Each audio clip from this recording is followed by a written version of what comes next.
All right, I'm going to set the emotional stage for this. Imagine this. You spent years, maybe even decades, building a dream business, like 20 years to build your HVAC business from a table in your house to a, $5 million company. Every late night, every risky decision, do I buy this truck? Do I buy that? Do I hire this guy? Every customer you bent over backwards to keep. Oh, my HVAC is dead at 2 o'clock in the morning. All wrapped up into this one thing you created. And now the time comes to sell. It's not just numbers on paper, it's an identity, it's a legacy, it's your life's work. But here's the twist: most buyers sitting on the other side don't get that. They think it's just about multiples, EBITDA, and cash flow. And yeah, those matter, very important. But the seller, they're sitting across the table with a storm of emotions. This video isn't just about business, it's about the psychology of letting go. And I'll show you how understanding this makes you a better buyer and get you better deals. Hi, I'm Jon Stoddard from DealFlowSystem.net. I've helped buyers close over 33 million in deals and raise more than 50 million in funding. If you're working full time or just want to buy a business without wasting years chasing junk deals, you should hit the subscribe button and watch this video. All right, part one, the invisible threads of ownership. Here's what most buyers miss. When an owner puts their business up for sale, they're not just selling cash flow. They're actually selling themselves.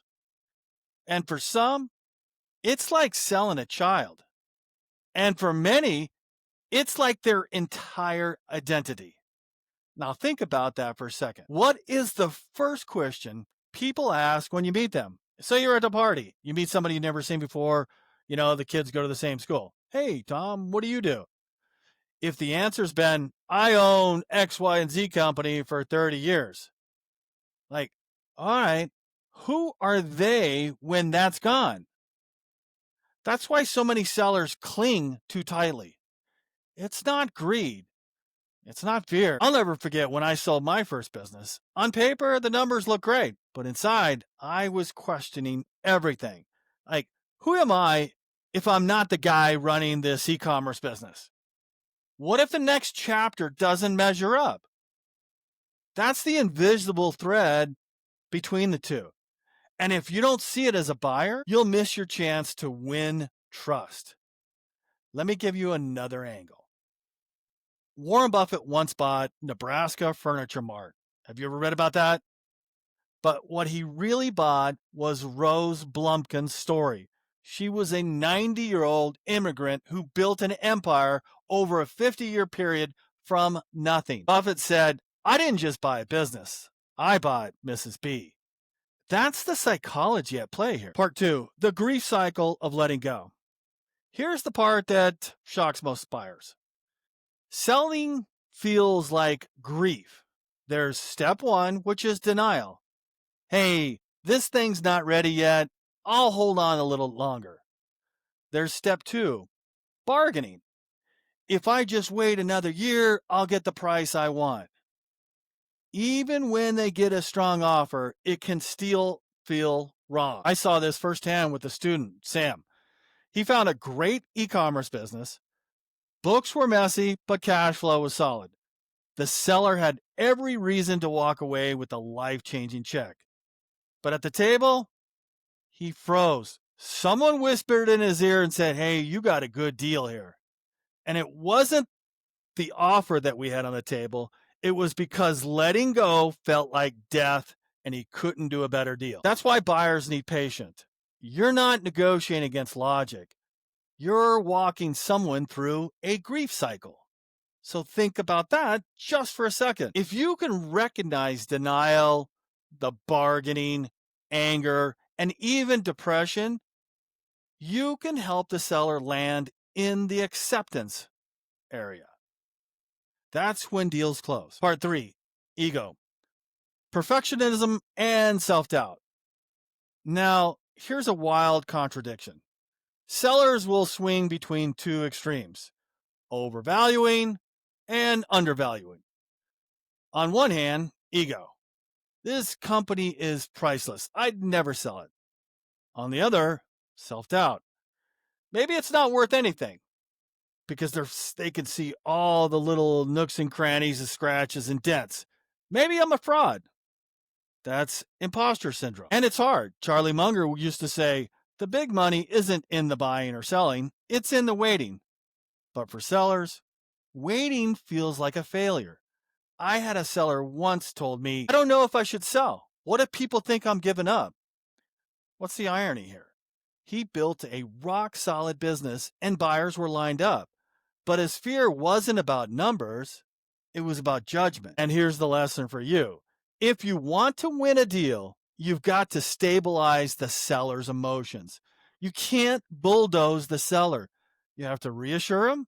You have to steady the ship. Part 4, strategies for a mindful exit. So, how do sellers navigate all of this? Let's break it down.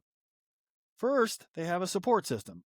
Sellers need trusted advisors. That could be a business broker, accountant, or your spouse. Not just for the money, but for sanity. Second, they should engage in what we call detachment exercises. The one I love is imagine your business as something you did, not something you are. There is a big difference there. And third, focus on what's next. Visualize life after a sale. Is that a new venture? Is that travel? Is that family?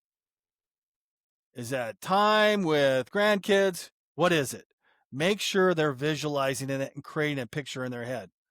Tony Robbins said it best. The past does not equal the future unless you live there. That line changes everything. Part 5, the buyer's advantage.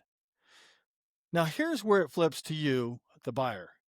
The more you understand the seller's psychology, the more deals you'll close. Would you buy a business if the seller's clinging for dear life? Yeah, that's just not going to happen. He's not going to let loose. Of course not. But if you guide them through the process, you acknowledge their grief, steady the ego, and reframe the future, you become the safe landing spot. That's how you win. Here's a Jim Rome gem I love. If you just communicate, you can get by.